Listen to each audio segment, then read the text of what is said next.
Assalamualaikum warahmatullahi wabarakatuh. Halo semuanya, apa kabar? Jumpa lagi bersama saya Ibu Ira pada video materi belajar mengenai aturan kosinus. Aturan kosinus digunakan jika kita akan menentukan unsur-unsur dalam suatu segitiga yang belum diketahui, baik itu berupa sisi maupun berupa sudutnya.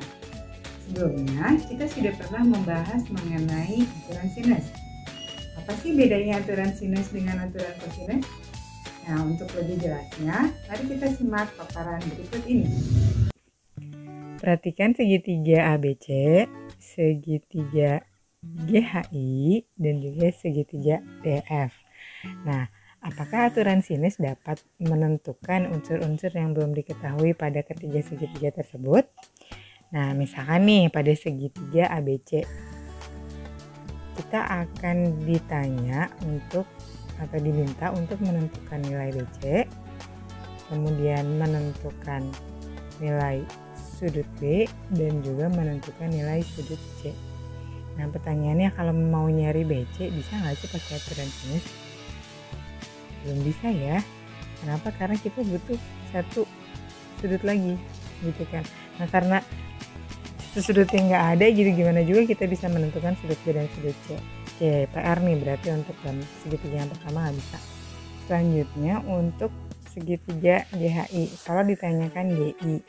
Nah, lihat GI ini berhadapan dengan sudut H. Nah, harusnya karena di situ diketahuinya dua sudut sama satu sisi, harusnya bisa kan? Tapi kalau misalkan kita mau nyari GI, kita juga harus tahu HI, tapi masalahnya di situ HI-nya belum diketahui.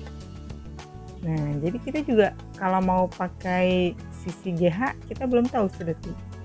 Artinya kita belum bisa ya menentukan unsur-unsur yang belum diketahui pada segitiga GHI. Nah, sekarang kalau segitiga DEF, ditanyakannya sudut B, sudut E, sudut F. Ini juga kesulitan karena belum ada satupun yang sudah diketahui sudutnya kalau kita mau pakai aturan sinus. Nah, artinya kita memerlukan formula yang lain untuk menentukan unsur-unsur yang belum diketahui pada suatu segitiga yang tidak bisa ditentukan dengan menggunakan aturan sinus. Caranya gimana? Kita lihat segitiga sembarang ABC seperti ini. Pertama, kita buat dulu garis tinggi melalui C ya. Misalkan jadi kita kasih nama deh, garis tingginya itu H, dan kita misalkan panjang AD ini itu adalah X. Nah, selanjutnya kita perhatikan dulu segitiga ACD dan segitiga BCD. Oke, sekarang ACD dulu deh. Dalam segitiga ACD, H itu adalah B sinus A. Oke, bisa diikutin ya. Kemudian X, nah, sisi alas X itu adalah B kosinus A. Nah, setuju ya. Nah, sekarang kita lihat segitiga BCD. Nah, untuk ini agak berbeda. Kita menggunakan teorema Pythagoras.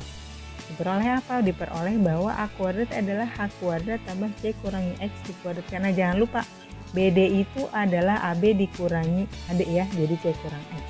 Selanjutnya apa? Selanjutnya kita substitusikan nilai H dan nilai X yang kita peroleh pada langkah pertama. Jadi A kuadrat sama dengan B sinus A dikuadratkan tambah C kurang B kosinus A dikuadratkan. Selanjutnya kita uraikan, jadi B kuadrat sinus kuadrat A tambah C kuadrat kurang 2BC kosinus A tambah B kuadrat kosinus kuadrat A. Kita lihat ada dua suku yang sama-sama mengandung B kuadrat. Kita kumpulkan, kita dekatkan, jadi kemudian kita buat distributif sehingga kita peroleh B kuadrat kali sinus kuadrat A tambah kosinus kuadrat A tambah C kuadrat kurang 2BC kosinus A. Kenapa?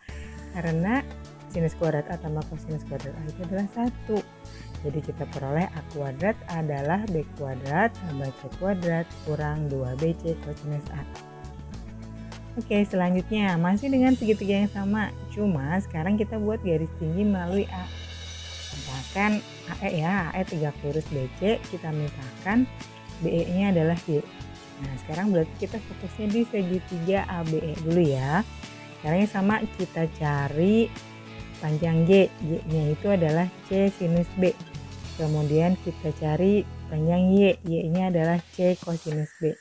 Selanjutnya untuk segitiga ACE kita gunakan teorema Pythagoras.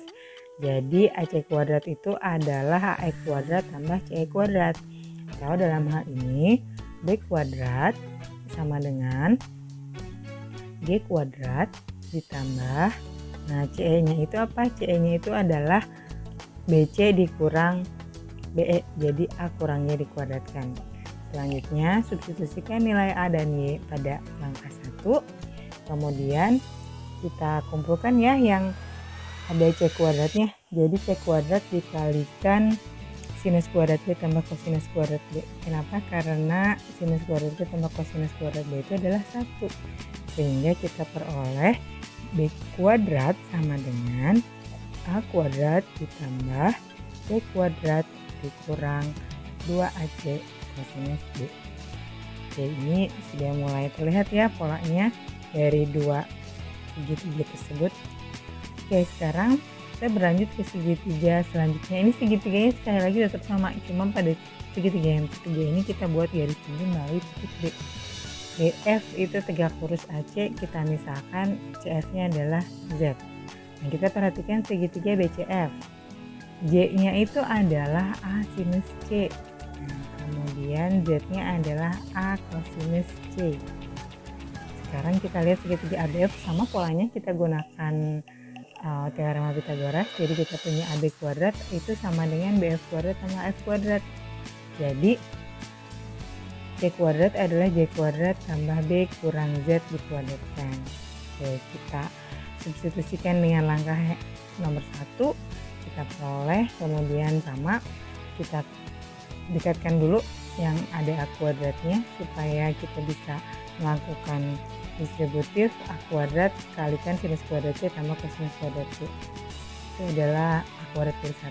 Nah, jadi kita peroleh C kuadrat sama dengan A kuadrat tambah B kuadrat kurang 2AB kosinus C. Nah, kita udah melakukan kegiatan 1, 2, 3. Kita peroleh katanya hubungan antara kuadrat panjang ketiga sisi dengan kosinus salah satu sudut dalam segitiga, di mana disebut sebagai aturan kosinus.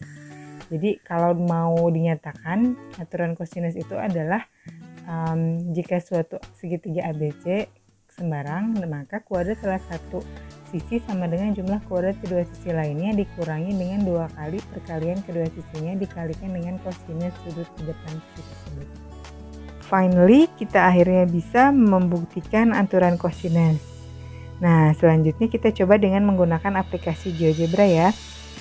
Kita buktikan A kuadrat sama dengan B kuadrat tambah C kuadrat min 2BC kosinus A.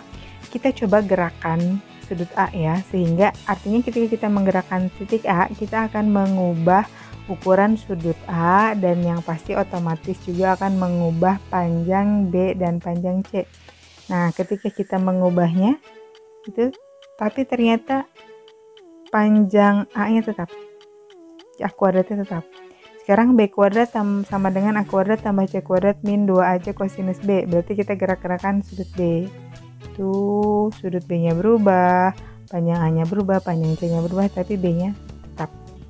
Dan yang ketiga, C kuadrat sama dengan A kuadrat tambah B kuadrat min 2AB kosinus C. C-nya kita ganti-ganti ya, ganti-ganti, tapi dia tetap. Nilai C-nya tetap. Nilai A dan B-nya berubah, tapi nilai C-nya tetap. Nah, artinya apa? Artinya kita bisa membuktikan juga aturan kosinus dengan menggunakan aplikasi GeoGebra. Selanjutnya kita lihat contoh soal ya. Misalkan kita punya segitiga PQR. Diketahui PQ adalah 10, PR adalah 8 akar 2. Nah, di sini kita akan diminta untuk menentukan unsur-unsur dalam segitiga ini yang belum diketahui. Berarti apa aja tuh? Ada QR, kemudian ada sudut Q dan ada sudut R. Yang jelas ini udah pasti nggak bisa langsung pakai aturan sinus ya. Nah, untuk mempermudah kita nyatakan dulu setiap sisinya dengan P, Q, dan R. Oke, jangan lupa ya korespondensinya dengan sudut P itu adalah sisi P kecil. Berarti P kuadrat sama dengan Q kuadrat tambah R kuadrat kurang 2QR kosinus P. Kita substitusikan nilai Q dan nilai R. kita lakukan perhitungan sehingga kita peroleh 8 akar 2 itu adalah kuadratkan 128 ya. Jadi 128 dikurangi 160 sama dengan 68. P kuadratnya adalah 68, maka P-nya adalah akar 68. Kalau saya mau dicari, itu mendekati 8,25. Kita ambil 2 angka di belakang koma aja ya. Oke, kita dapat P.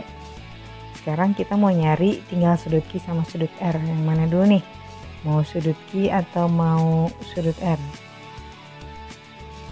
Nah, kita nyari sudut Q aja dulu ya. Maka sudut Q itu nanti hubungannya sama sisi Q.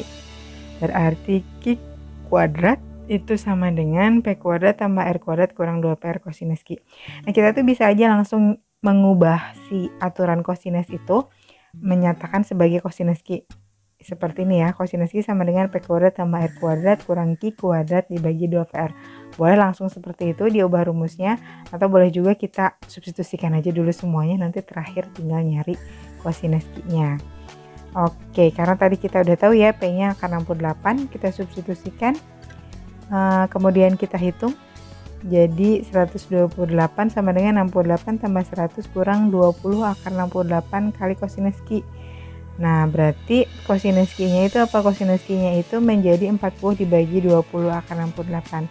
Jadi sudut Q-nya berapa dong? Sudut Q-nya adalah arcus kosinus dari nilai 40 per 20 akar 68. Kita gunakan kalkulator saintifik ya, sehingga kita peroleh Q-nya itu adalah 84,40 derajat. Nah, sekarang berarti yang tinggal belum tahu itu adalah sudut R. Harus pakai aturan kosinus juga nggak? Nggak usah ya, kan kita udah tahu sudut Q dan sudut P. Berarti sudut R-nya itu adalah 180 derajat dikurangi sudut Q dikurangi sudut R. Jadi dapat 59,59 derajat. Bagaimana paparan materinya sudah cukup jelas kan? Setelah kita mempelajari aturan kosinus, sekarang kita bisa membedakan kapan kita menggunakan aturan sinus dan kapan kita menggunakan aturan kosinus untuk menentukan unsur-unsur dalam segitiga yang belum diketahui. Jika kalian masih mengalami sedikit kesulitan mengenai materi ini, kalian bisa mengulang-ulang video materi belajarnya, atau juga kita nanti bisa mendiskusikannya bersama-sama di kelas.